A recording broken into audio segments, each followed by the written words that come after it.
Tonight on CBC Vancouver News.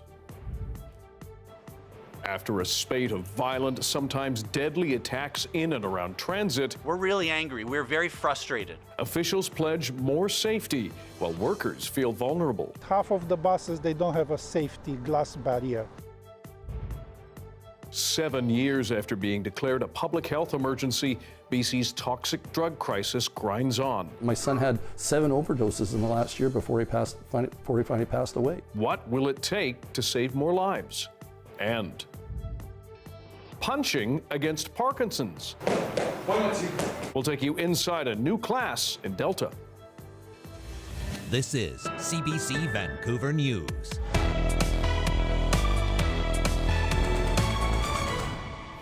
Good evening, I'm Dan Burritt. Thanks for joining us. Anita is away this week. After several tragic weeks on transit and only hours after the latest incident on a bus, Metro Vancouver's transit operator promises to make public transit as safe as possible. That pledge from TransLink comes after a string of violent attacks on buses or near transit hubs. Bill Puri has more on that pledge. Work has begun on rapid bus service south of the Fraser, but the increase in service is overshadowed by a recent increase in violence on the transit system. I'm angry. We're really angry. We're very frustrated. I am bothered by these events. On Tuesday night, just before 9:30, 17-year-old Ethan Bestflug was stabbed and killed while riding a bus in Surrey. So far, no one has been arrested. 2 weeks ago, another transit rider who is recovering had his throat slashed while on a Surrey bus. A man has been charged in that case. TransLink says it's working with police and all levels of government to make the system safe. Our transit police have already stepped up patrols in crime hotspots, and the forthcoming 24 community safety officers will allow our police to further focus their efforts on criminal activity. The violence on transit isn't restricted to Surrey. In West Vancouver on Wednesday around 2 o'clock, a man got on an eastbound bus at Marine Drive and 20th Street and immediately began to harass passengers. When another passenger intervened, a fight broke out. It seems like a lot of blood was going around, and fortunately the West Vancouver police arrived pretty quickly. The union at Blue Bus is worried about the safety of its drivers. Half of the buses, they don't have a safety glass barrier. We have some kind of plastic curtain shower, which is useless. Yeah, anyone can reach to the driver, anyone can do anything, anytime. The District of West Vancouver operates Blue Bus. It issued only a written statement. All appropriate steps were taken with respect to the driver, with the safety protocols developed to address this kind of incident being diligently followed. One man was arrested under the Mental Health Act and taken to hospital with minor cuts. West Vancouver police say they're not aware of injuries to anyone else. Meanwhile, in Vancouver, this morning, another disturbance on a bus. Police describe it as a violent incident but have released few details, other than it happened along East Hastings Street and Jackson Avenue on a rapid bus. Belle Puri, CBC News, Vancouver. Nearly 1 month has now passed since the transit strike began in the eastern Fraser Valley. Workers there have been asking the provincial government to step in. Today, Transportation Minister Rob Fleming says the government is hoping both sides will come back to the table.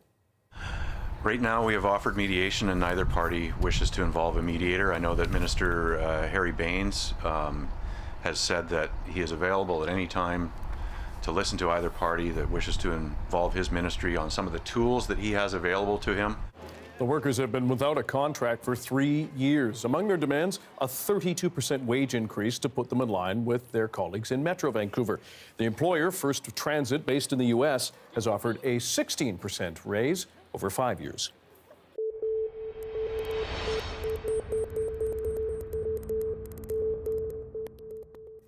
Today marks 7 years since this province declared a public health emergency because of the rising number of deadly drug overdoses. More than 470 people died in 2015, but last year, almost 2,300 people were killed. And as Renee Filipponi reports, the problem only seems to be getting worse. You can take the protective cap off. It's a skill paramedics want more British Columbians to learn, how to administer the life-saving drug naloxone when someone is overdosing. The numbers are showing that it's not getting any better. It's staggering to see the elevation in the amount of overdoses that we're seeing still. And it's record numbers. In one day alone, in March, the BC Ambulance Service received 205 overdose calls. It's now averaging 120 calls a day. At first it was just fentanyl that was on the street, but now we're seeing the fentanyl and it's mixed with a variety of other substances, often making it much more toxic. My son had 7 overdoses in the last year before he finally passed away. He was my partner. He was, Alex Tablotny says his 36-year-old son, Curtis, struggled with mental health issues. He self-medicated with illicit drugs, which killed him this past December. So we're not only dealing with the death, but we're dealing with, the guilt of did we do enough? We didn't do enough. Tablotny says the government is only taking half measures. He wants testing strips for toxic drugs more readily available. Our loved ones and those who struggle. Rallies were held across the province today with grieving families sharing their stories. It's a group that just keeps getting bigger every year. Your child is more likely to die from fentanyl than falling off his bike.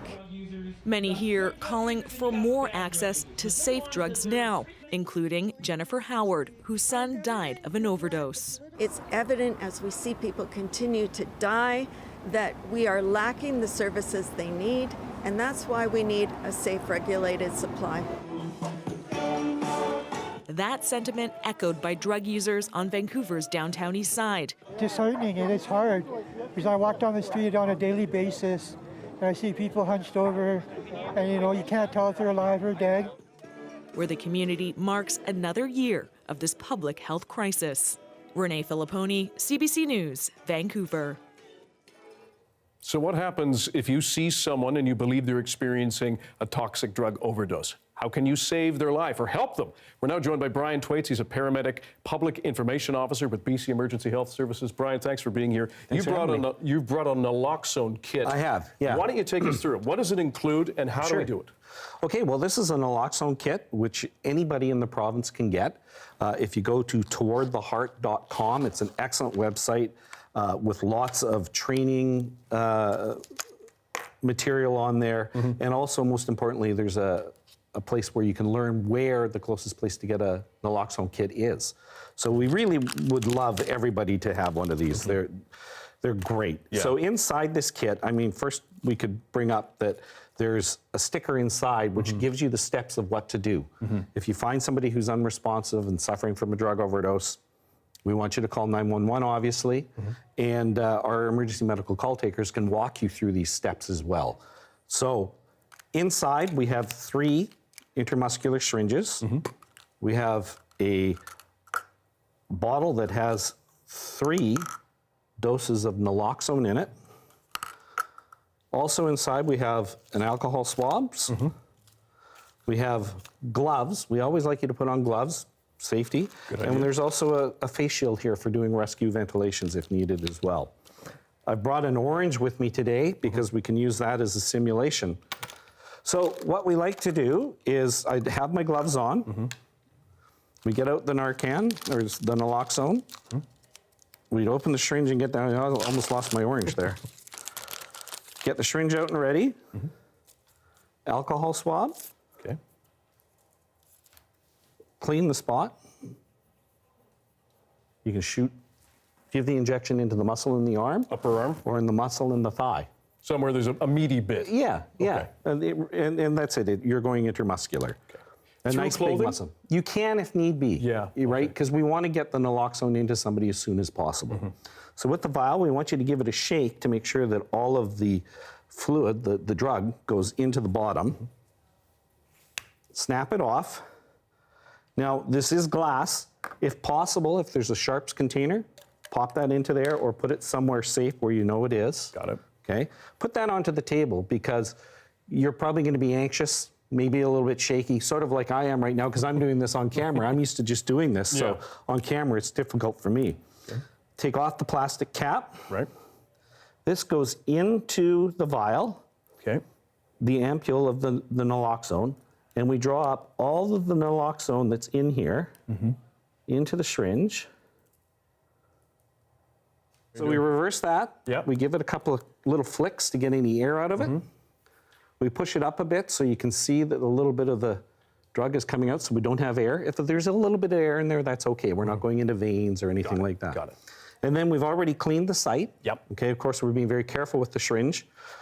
We're going to anchor where we're going to go in and basically right at a 90-degree angle in through the skin and into the muscle. Got it. And then depress the plunger until you hear that click.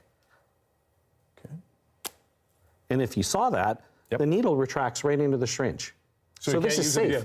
Can't use it again, and also there's no chance of getting a needle stick injury from this. So this is great. And then again, if possible, into a sharps container. What difference does it make to have people who are not paramedics, not first responders, trained to use this when it comes to you not getting, going to a site, but you're not there quite yet? Right. It's life-saving. And to have these kits available for the public, what a difference. I would personally myself say it's saved thousands of lives, because as soon as someone has been recognized that they're having a drug toxicity overdose, they're not breathing. So it's 4 to 6 minutes till your brain cells start to die with lack of oxygen. Phone 911, get the directions if you need them, get the naloxone into the person so it's already circulating. When first responders, paramedics show up, tell them, hey, I already gave him 2 doses in the last 5 minutes, so we know how much they've already had. But by getting naloxone into people sooner, the better chance of survivability for the patient. So the reality is if everybody had these kits, they can help save a life. Brian Thwaites, we appreciate your time showing us how to do this and your service. Thank you. Thanks for having me.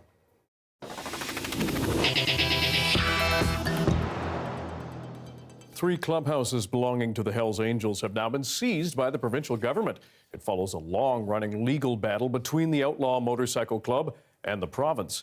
The Public Safety Ministry tells CBC News locks have been changed at clubhouses in East Vancouver, Nanaimo, and Kelowna. A panel of judges overturned a 2020 Supreme Court ruling that allowed the Hells Angels to keep the properties. The justices ruled the properties would likely be used for crime in the future. The province says each property's unique circumstances will determine its seizure and eventual sale. Stephen Bacon has been sentenced to life in prison for the murder of Nanaimo teenager Michaela Chang 6 years ago. Bacon pleaded guilty to second-degree murder. He will not be eligible for parole for 20 years. Bacon killed 16-year-old Michaela Chang in 2017 and then fled Nanaimo. Search and rescue crews combed through ravines for clues to Michaela's whereabouts. Bacon was arrested in Ontario 2 years later and charged with her death in 2020. Vancouver police are hoping you can help them identify the suspect of a suspected hate crime. Take a look. A woman is accused of spitting on a stranger in a coffee shop near West 4th, near Alma, on February 26th, just before 11 at night, and making racial comments after hearing the man speak Arabic. Police are now sharing photos and videos of the suspect. So when she approached this group, they engaged in some friendly conversation. She asked the group what language they were speaking. When they responded with they spoke Arabic, she made a racial comment. She poured her coffee on the table and she left. She then came back at about 45 minutes later and spat in the victim's face. The Canadian Arab Institute says anti-Arab hate has been on the rise in this country, and there is concern the population of mostly newcomers are underreporting hate crime incidents. BC First Nations are getting more help to deliver health care in their own communities. The CBC's Jessica Chung reports on the new deal reached between Ottawa and the BC First Nations Health Authority. Today is a historic day. Wade Grant with the First Nations Health Council says an Indigenous-led health authority is an essential part of reconciliation. So many of our people, for so many generations, have been forced and faced with health care that was inhumane. And we continue to see, sometimes even today, the racism It's been a decade since the federal government transferred control to the First Nation Health Authority to design, manage, and deliver health care to over 200 Indigenous communities in the province. Today, Prime Minister Justin Trudeau announced a 10-year renewal to the agreement, and it comes with $8.2 billion of federal funding over the next decade to help meet the unique health care needs of First Nations communities. Things like more community-based approaches to health care, recognition of the intergenerational trauma that impacts well-being in your communities, innovative mental health and wellness care, work to continue to address those social determinants of health, and ensuring that as First Nations you can have access to culturally safe care on your land and in your language. The Health Authority is the first of its kind in Canada. 5 other similar initiatives are underway in other provinces. Jessica Chung, CBC News, Vancouver. Well, while in the Lower Mainland, the Prime Minister is also marking Vaisakhi.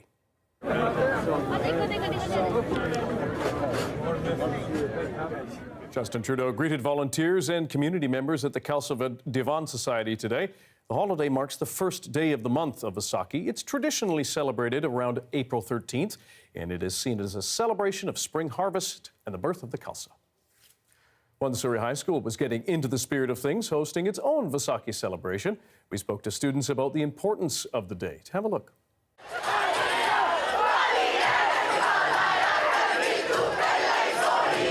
Celebrating Vaisakhi means the birth of Khalsa, and when Guru Gobind Singh Ji gave birth to the Panch Pyare, and he established the Khalsa Panth. And that means a lot to my community because that's how the Khalsa came as a group, and they came up with the 5 Ks and how their way of life is different from everyone else. The Nagar Kirtan's a festival that happens in Vancouver and Surrey. People set up booths and provide food for everyone else. There's performances like Gadka, Bhangra.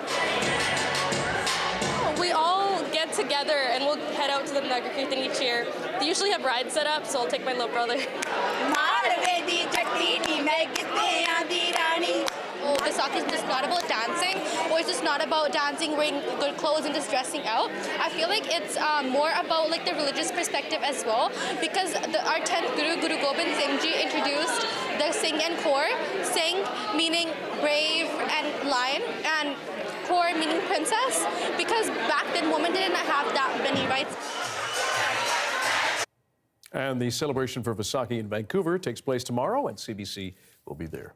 Some of the people staying at BC hotels this year are not paying guests. Their staff. One of Victoria's largest hotels says that's necessary because it's the only housing some workers can find. The Hotel Grand Pacific cannot find enough housekeepers, so they're hiring workers through the Temporary Foreign Workers Program with the added incentive of providing affordable housing for them at the hotel. It's expected to be a busy summer for tourism, and the hotel would likely sell out, but it's now setting aside a percentage of rooms for staff, a trend seen in many communities. Seeing it all over the province, and this is not new, but this year it'll be worse than it's ever been before. This is not a good solution for them. They deserve a home with a kitchen, with a garden, or whatever that configuration may look like. It's not clear how long the workers will stay at the hotel. As the city of Vancouver continues to remove tents and belongings along East Hastings Street, many people experiencing homelessness say they're left without decent housing options and very little support. There's some critics pushing for the province to diversify its housing model. And as Janella Hamilton tells us, that includes options with a greater emphasis on social reintegration and recovery.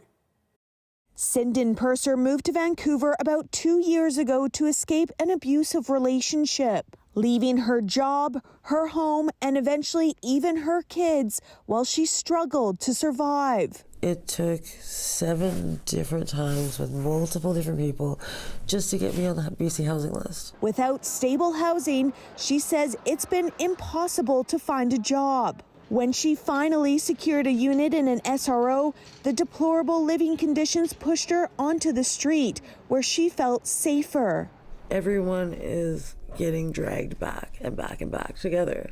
This clinical psychologist says funneling people from all walks of life into a single building is counterproductive. The culture that people are exposed to determines their behavior, their expectations. Summers and his team at SFU worked with 500 people who struggled with complex needs like chronic mental health and addictions to reintegrate them across communities into homes of their choice with long-term peer support. His research pushes for recovery-oriented housing. People who moved into housing that they chose where the other residents of the buildings were diverse. They were powerfully motivated by the possibility, and it's a possibility that many had shut out from their minds, that they could actually reconnect with employment. They could reconnect with their kids, with family members, with community.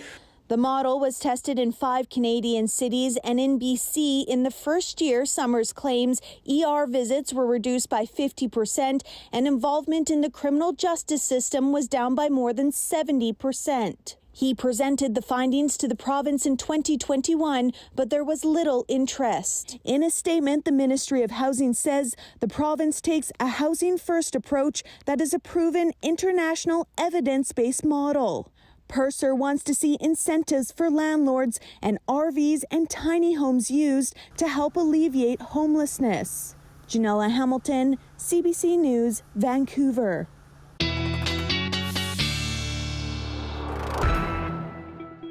Just ahead of the weekend, meteorologist Johanna Wagstaffe joins us now with the forecast. Joe, before we get to our forecast, you're tracking that volcano in Russia that's actually having some impact here. It is, Dan. Yeah, we talked about this back on Tuesday when the volcano on the Kamchatka Peninsula over in Russia first erupted. It sent that ash 10 kilometers high into the jet stream, and we said we would watch it as it made its way east towards BC. And we are now seeing reports of ash show up at airports. So that is beginning to have an effect today on some flights. I want to show you what the current picture is out of the satellite and radar all the way 4,300 kilometers west of us. This is where the volcano erupted. We had multiple flights canceled this morning out of Terrace and Prince Rupert. We're now seeing delays out of Kelowna. Kelowna Airport just tweeting that they too are delaying some flights because of ash showing up in the atmosphere. And midweek, all the airports basically across North America were issued what's called a PIREP. So basically a pilot report saying heads up, ash has made its way into the jet stream, which is the fastest band of moving air in the upper atmosphere, carrying it eastward. So watch out for reports of ash in the sky, and we now are starting to see it. Now, the good news is there's a lot of mixing happening. You can see that big low pressure system sitting off our coast. So that's going to help mix the ash out. I expect we should see things start to run smoothly again in the next 24 hours. But just check your flights if you're headed out anywhere in BC. Not often that we say check your flights because of a Russian volcano, but that is the case. We'll keep you posted. Something else that has just been issued from Environment Canada, heavy rain and strong winds for the west side of the island, Dan. But yes, that is going to be our story too here in Vancouver. So I'll break down the impending rain coming up. Okay, thanks very much, Joe. You're welcome. Well, to sports now. Today marks the start of the Billie Jean King Cup in Vancouver, where Canada's top women's tennis players take on Team Belgium. And our Michelle Gassoub is at Pacific Coliseum tonight and joins us now live. Michelle, what's it like down there right now? Well, Dan, a lot of energy. You may hear the crowd oohing and awing, people very eager to welcome the biggest names in Canadian tennis. Leylah Fernandez is here, Gabriela Dabrowski, Vancouver's own Rebecca Marina. Marina had actually stepped away from the game a few years ago, citing a need to take care of her mental health. So this is part of her big comeback, the hope that she will help propel the Canadian women into the finals. Now, maybe the most recognizable name in Canadian tennis, Bianca Andreescu, is not here this weekend. She is still dealing with an injury, but Catherine Sebov will be replacing her. So lots of exciting games this weekend, Dan. Great for fans to watch. Now, for people who don't have tickets yet, can they still get in? Yeah, you can absolutely still get tickets for the games tomorrow. Bit of rain in the forecast this weekend, but this is all indoors, so you're not going to get rained out. Good weekend activity. Dan, you're a man about town, so maybe this is a good thing for you to check out. You're a sports guy. And I'm learning to play with the tennis stick. Michelle Gassoub, thanks very much. 7 Years after BC's then top doctor declared a public health emergency over toxic drug deaths, we're going to speak with him about that decision and the lives lost. Stay with us.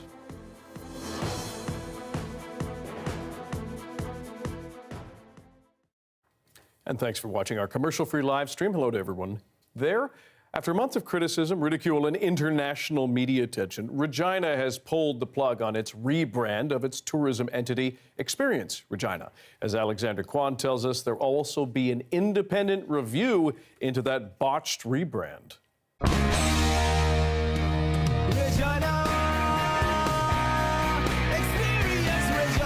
This was supposed to be the energetic launch of a new way to welcome people to Regina.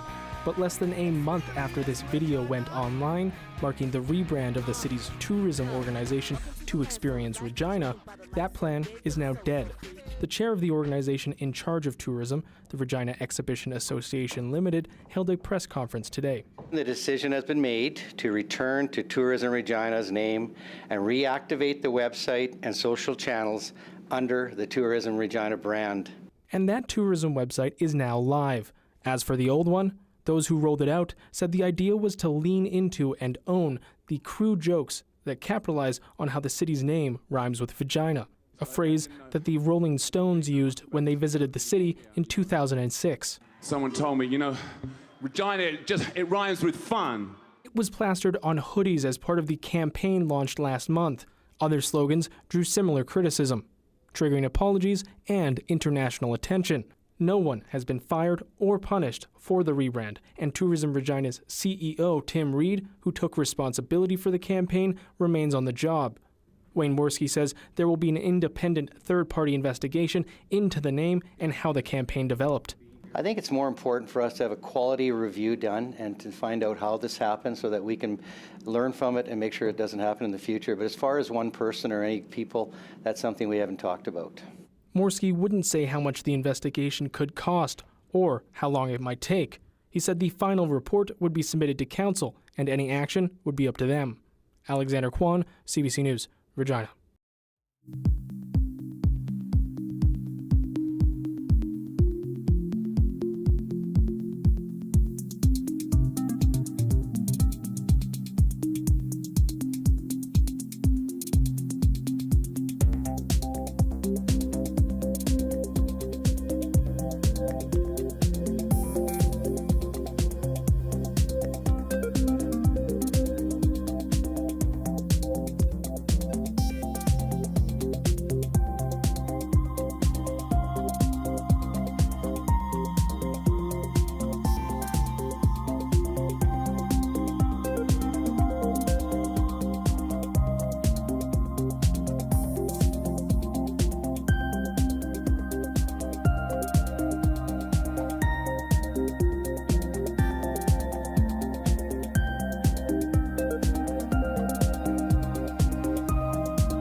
Back to one of our top stories now.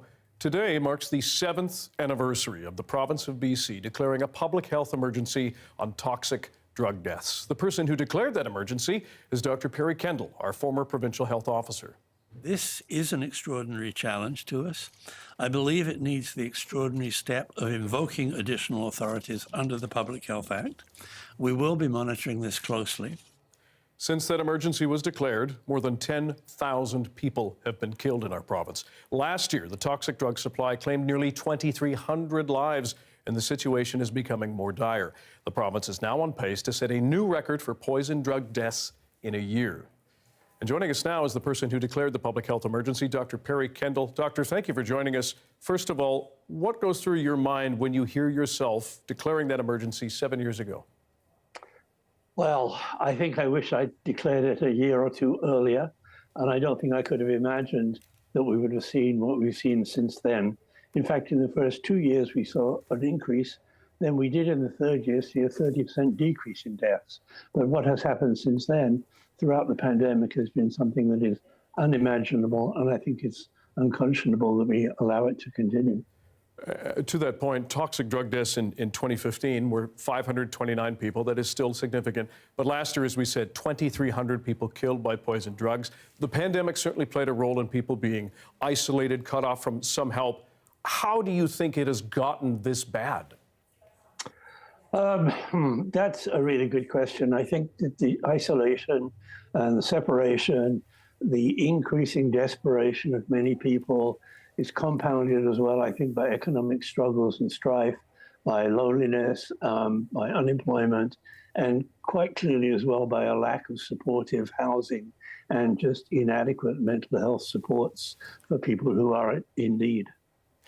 For years now, our Chief Coroner, Lisa Lapointe, and our current Provincial Health Officer, Dr. Bonnie Henry, they have each called for a regulated, safe supply of drugs to help save lives. We have a small window for people to have very small amounts of drugs. The federal health minister would not commit to expanding or assisting with regulated safe supply. What do you think is, what about safe supply in terms of that being one of the tools to help save more lives? We are getting data now, including a report in the most recent Canadian Medical Association journal, showing that safe supply does have significant beneficial effects on people who can actually access it. But it's such a limited thing that we have to greatly expand access to the safe supply. Drugs that people know what the quality is and they know what's in them. It's the unregulated drug supply that we've basically turned over to the black market, which is what's killing people at the moment. So we need to have a really sensible conversation, if we want to stop people dying, about how Canada's drug laws are really a catastrophic policy failure and how we need access to safer supply, a regulated supply, and decriminalizing such drug use. We've heard comments like that from yourself, from Lisa Lapointe, from other health professionals for years. Why do you think it hasn't happened yet? And again, we've seen some movement from the province and from Ottawa. What is the holdup here? Well, I would give credit to BC because I think out of the entirety of North America, BC is probably the province that has gone the furthest way to trying to address this seriously. Unfortunately, it's not far enough.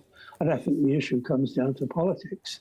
I think it's a very contentious political issue, and no government that's currently in power wants to hand the potential opposition what might be seen as a weapon that would turn them out of power. There's a lot of misinformation about decriminalization. Currently, people are conflating the random violence that we're seeing from untreated mental illness on the streets with decriminalization and making a bunch of really unfounded arguments. So it's very contentious politically, and I think politicians who are in power see it as very risky, much as many of them would like to take action.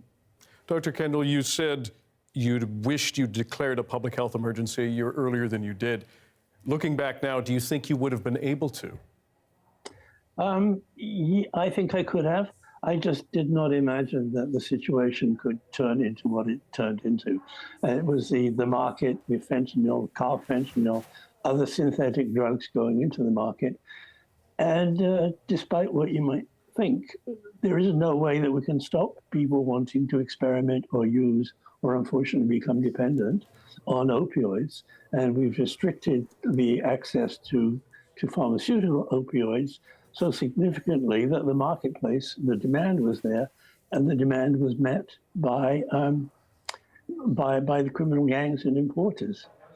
And one of the results of prohibition is that if it's dangerous to import and smuggle a substance in, you naturally tend to go for a more potent substance.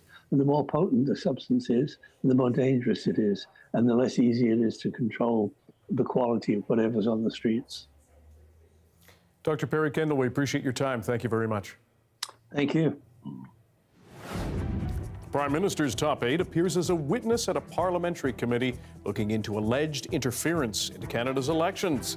Find out why testimony left MPs with very few answers after this.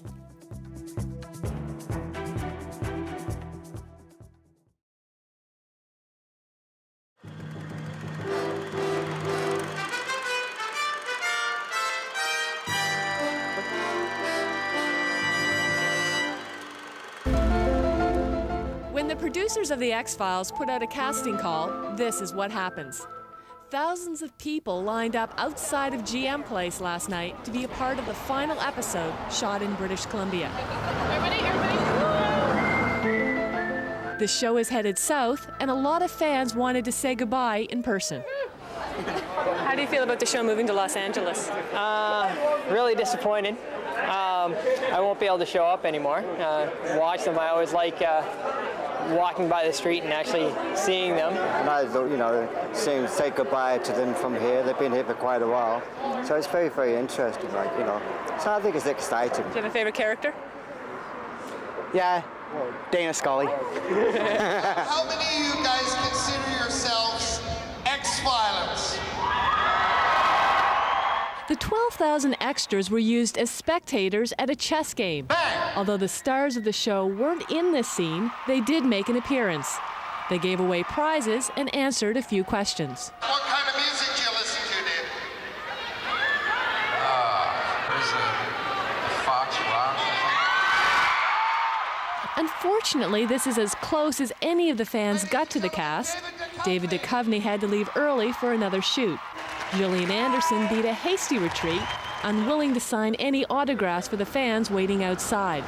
What was intended as a thank you for local support ended up leaving a few fans pretty dissatisfied. What did they tell you? They just said leave. They're like, it's packed, leave. They wouldn't even be nice. They would just say, just leave, get out of here, stop causing a ruckus. Yeah. For Broadcast One, I'm Tracy Galbraith.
The Prime Minister's top aide appeared as a witness at a Commons committee looking into alleged Chinese government interference in Canada's elections today.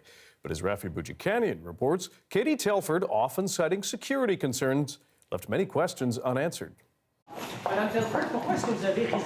It took weeks before the Prime Minister's office agreed to let his Chief of Staff take these questions. When did the Prime Minister become aware of Beijing's election interference in the 2019 election? Just the date, please. It's been 5 months. It's been repeatedly asked. Could you please answer? This has been an ongoing conversation over many months and years. The opposition zeroing in on stories reported by Global News. Toronto's Chinese Consul General allegedly tried to funnel money toward 11 Liberal and Conservative candidates 4 years ago. In other words, the Prime Minister seemingly knew as early as February of 2020 about candidates. Why has he misled Canadians for the past 5 months? So I can confirm that if they are documents that he received, he absolutely read them. I can't get into, unfortunately, in this public setting, what was or wasn't briefed on. For months, the Liberals have said national security issues may preclude a full public disclosure of their knowledge on foreign interference. That didn't stop renewed calls today for a public inquiry. Trudeau's Chief of Staff didn't weigh in either way. It's not clear what the question should be. It's not clear what body is best to look at it given the sensitive nature of the information. This is almost entirely national security information. The committee did receive some new information today, namely that national security officials have formally briefed the Prime Minister and his office at least 8 times on foreign interference since October 2018. But it's next month that everyone will be watching closely. That's when the special rapporteur is set to recommend whether or not a public inquiry should be held. Rafi Bujikani on CBC News, Ottawa. The average house price in Canada has gone up. That's from the latest numbers looking at March's real estate market compared to the month before. While prices are rising, they are still far lower than last year's peak. But as Anis Hadari explains, that doesn't mean it's easier for you to buy or even find a new home. Families looking for a new home have fewer to choose from these days. There's fewer listings than your average sort of spring busy real estate market in a regular market would bring. We've just had to broaden sort of the neighborhoods that we're interested in looking at. That feeling that there are fewer listings is backed up by data. The latest national real estate numbers showing 20-year lows in the amount of new listings. People don't want to put their houses on the market necessarily when the market is low, so inventory levels are really low, and they continue to be low. Supply may be low, but other factors are moving up in Canadian housing. The average price of a Canadian home sold in March, more than $686,000. While a big drop from last year, it's up from both January and February of this year. And March was the first time the national average price increased 2 months in a row since interest rates started increasing. And with interest rate hikes paused, the real estate industry is hoping Canadians hop back into the market. I'm definitely seeing an uptick in listings coming out. However, they are still coming out at a much slower pace than what would normally be seen in a spring market. While prices are lower than last year's peak, higher interest rates and low inventory could mean things aren't much more affordable at this point. Anis Hadari, CBC News, Calgary. The man accused of leaking highly classified U.S. documents made a first-to-court appearance today in Boston. And as Chris Reyes reports, it has government officials rethinking how the handling of sensitive information and who has access. It's a beautiful day. It's gorgeous. The family of 21-year-old Jack Teixeira avoiding all questions as they walked into a courtroom in Boston. Teixeira, a U.S. Air Force guardsman, faced the judge for the first time since his dramatic arrest on Thursday in his home in Dighton, Massachusetts. The charges: unlawfully copying and possessing classified defense records. It's alleged Teixeira leaked dozens of classified documents and posted them on the social media platform Discord, including information on the war in Ukraine, angering some members of Congress. I've never seen a leak like this that may, and I do emphasize may, have a real effect on the battlefield in Ukraine. It's one of the most high-profile security leaks in the U.S. in recent years, prompting the U.S. Department of Defense to launch an investigation. Department of Defense is leading an important effort now to evaluate and review the national security implications, and most important, to conduct a review of the methods of access, accountability, and control procedures. According to court documents, Teixeira has had top-secret security clearance since 2021 because of his job working in cyber defense operations. Some in the U.S. intelligence community say it's become too easy to get access to secure documents. The more people you have involved in maintaining the systems, the more you're spreading around the information. But hopefully this will be a wake-up call. Clearly there's an awful lot of work, a lot of congressional oversight work we need to do to fix these systems that are constantly allowing, or at least regularly allowing, our secrets to get out into the wild. Teixeira hasn't entered a plea yet. He's facing 2 charges, each carrying up to 10 years in prison if convicted. He's being detained until his trial. He's back in court next week. Chris Reyes, CBC News, New York. If you're putting away your COVID masks, you're not alone. Why mandates are dropping coast to coast, even in places they were once deemed essential. That's next.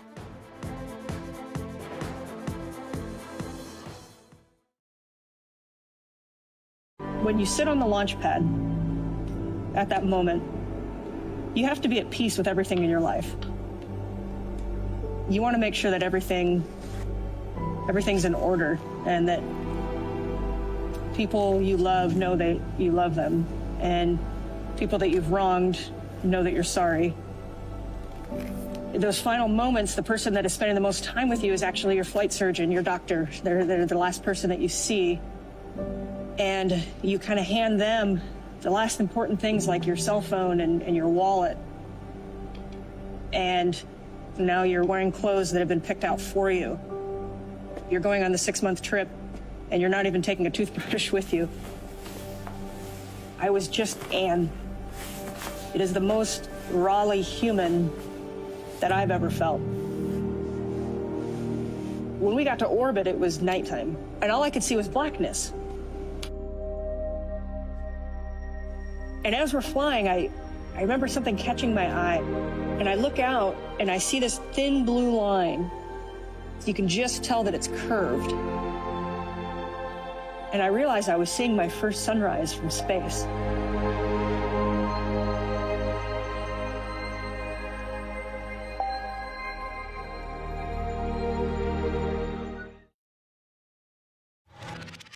We're only served music that the algorithm thinks that we will like. And it doesn't necessarily take us beyond our comfort zone when it comes to music. There's no one there to take you by the hand and say, here's something really different. They design it in a way where they want you to put things on random. They want you to listen to playlists. They want you to not think of anything as a unified whole. It's this idea of making us pay less attention and be less intentional with how we listen to music. And I think that's a really disappointing thing about the streaming era. There's no agency on our part, and that creates a different, kind of more passive set of expectations in the consumer.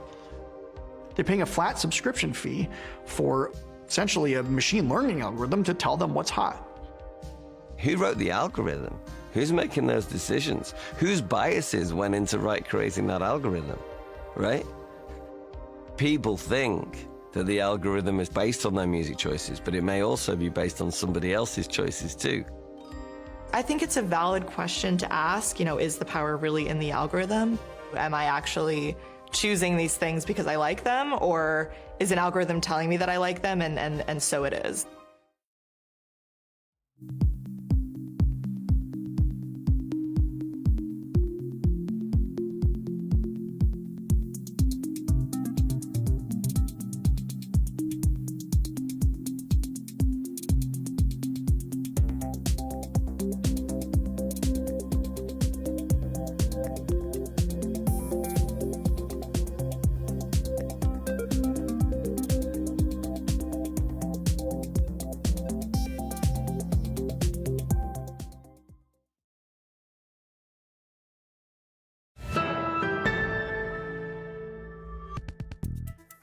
A Spanish woman who spent the last year and a half in isolation in a cave came up into the sunlight today, and she asked for a beer.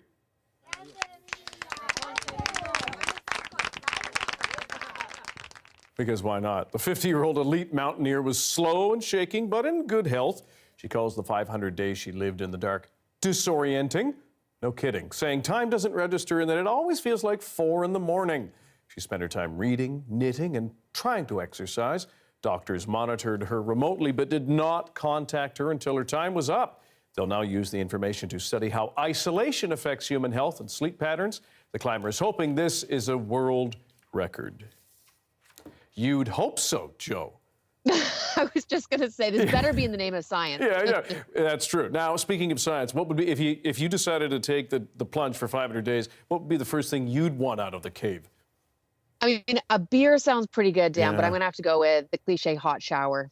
Okay, all right. Yeah, bag of Doritos, and a very large beaker of strong drink. Yeah.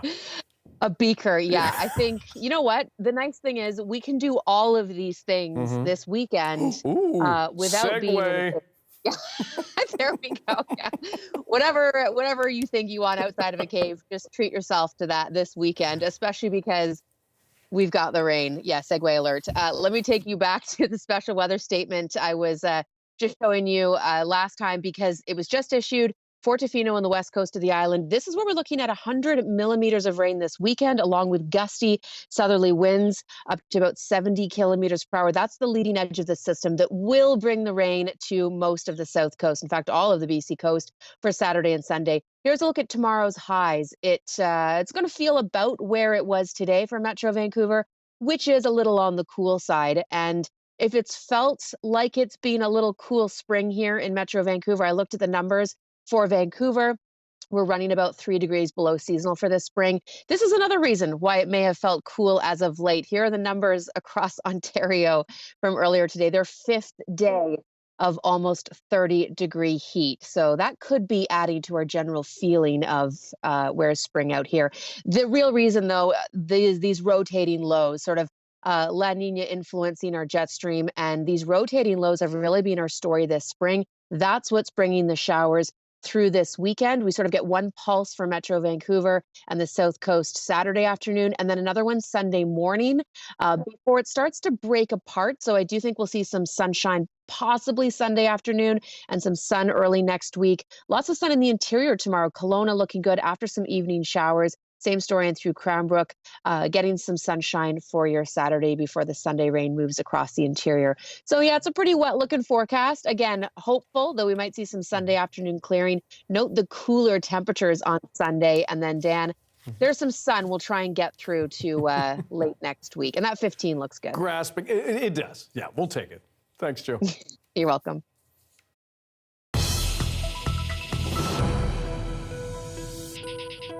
Masks were one of the first emergency responses to COVID-19, but as restrictions have eased over the last year, gradually, so have the mask requirements. And as Christine Birak reports, that now includes mandates in many hospitals. In some parts of the country, masking in healthcare settings is still mandatory, but in most provinces, it's not or won't be for long. While many welcome the shift, human rights groups are concerned, and some are asking this question. Why do you feel like now is the appropriate time? BC's chief medical officer says mandatory masking in hospitals is being dropped based on COVID levels in the community. As we've come through the respiratory season, we are seeing much less spread of virus. There's much less community illness. Quebec and Ontario are leaving masking rules up to individual hospitals. Dr. Alain Weisman is responsible for infection prevention and control at UHN, Canada's largest research hospital. Our primary objective is always to keep patients safe. He says masking will remain in all traditionally high-risk areas. Patients entering emergency rooms may still need to mask up, but fewer people may be wearing them in hospital lobbies, hallways, and elevators. The risk to patients has dramatically changed over the last few years because of vaccination, because of previous infection, because of therapeutics. Patients are not as high risk of acquiring COVID and having bad outcomes with it as they were in the past. Data show since January, the number of COVID-19 deaths in Canada has been steadily decreasing. The virus killed 113 Canadians during the last week of March. Just need to grab a mask there, sir, and you're good to go. PEI plans to drop mandatory masking next week, but health officials say they've helped. If we have a large outbreak of influenza or RSV or COVID in the future as we get into the winter seasons, I think it would be quite reasonable to bring back masking in hospitals in certain areas. And experts insist no one is telling Canadians not to wear a mask when going into a hospital or other healthcare setting. They're only saying it's not mandatory. Christine Birak, CBC News, Toronto. Coming up, a group of seniors living with Parkinson's are punching back against that disease. You'll want to see this.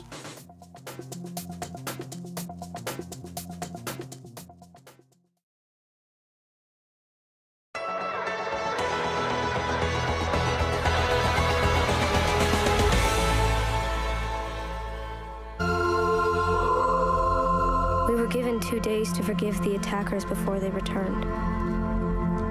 We hardly knew how to read or to write, but that day, we learned how to vote. Do nothing. Stay and fight. Leave. If we do not forgive these men, we forfeit our place in heaven. Our choice will be your future. My name is Keita Alfred, and I'm the costume designer for Women Talking. My teachers, my colleagues, my teammates, my friends, schoolmates, many of them are Mennonite, and I know that the culture has a lot of history here in Manitoba, so if I were allowed to do some research here, I think we could get the most amazing information. And so the studio, Lynn Lucibello, allowed me to do that. People went out of their way to share their heritage with me, to share their knowledge, to share their methods of their manufacturing methods, the reasons behind those manufacturing methods.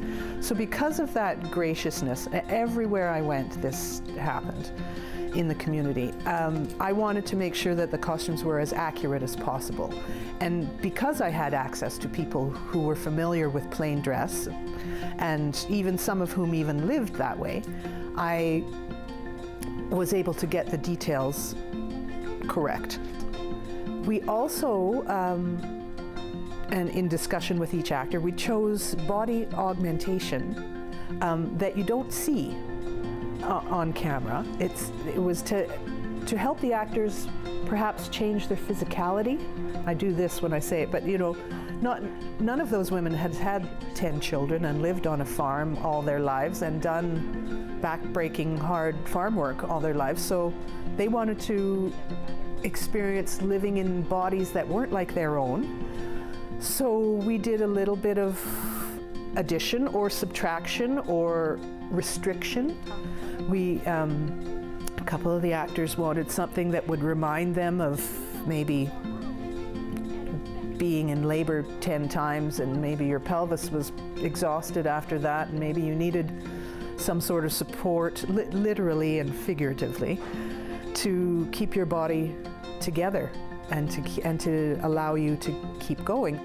There are elements under the costumes that were also, for us, part of the costume. They help the actors move in different ways. You know, we just wanted to make sure it was accurate and respectful. At every point we wanted to be respectful because we had been given, and I in particular, in my research and in my help, was given the best help possible.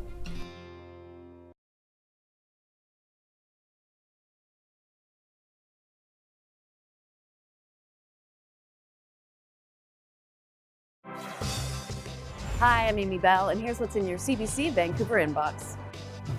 The Surrey Board of Trade's Top 25 Under 25 Awards returns on May 3rd. Celebrate Surrey's role models and get your tickets today at businessinsurrey.com. And join CBC Vancouver's Gloria Makarenko at the annual Because Mothers Matter Awards on May 10th. Celebrate women's extraordinary achievements at this year's event. Learn more at mothersmattercentre.ca.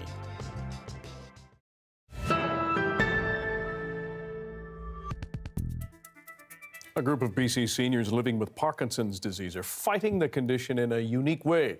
Non-contact boxing. They've taken up classes in Ladner, which help them redevelop agility and balance. Our reporter Maurice Katz and video producer John Paulo Mendoza went to one of the lessons.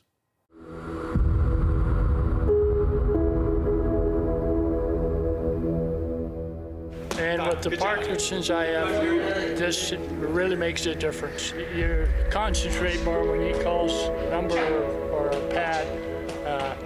You listen to him, and then your mind right away goes 2, 1, 2, 1, 2, 1, 2. It definitely works. When I leave here, I feel so much better. I was diagnosed about 5 years ago with Parkinson's, and I read in our local paper that CARM was running these classes for Parkinson's patients. So about 3 years ago I signed up. Keeps my mind working, and CARM keeps the class fun.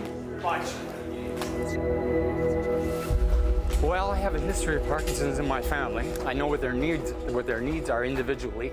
I just know that they derive a lot of benefit out of it, and they're extremely happy when they come, when they go, and to me that's everything, right? They're just a happy bunch of people to be here and challenge themselves mentally, physically. I think it helps with the brain muscle stuff, muscle memory. Boxing is really recommended for people with Parkinson's. So is dancing.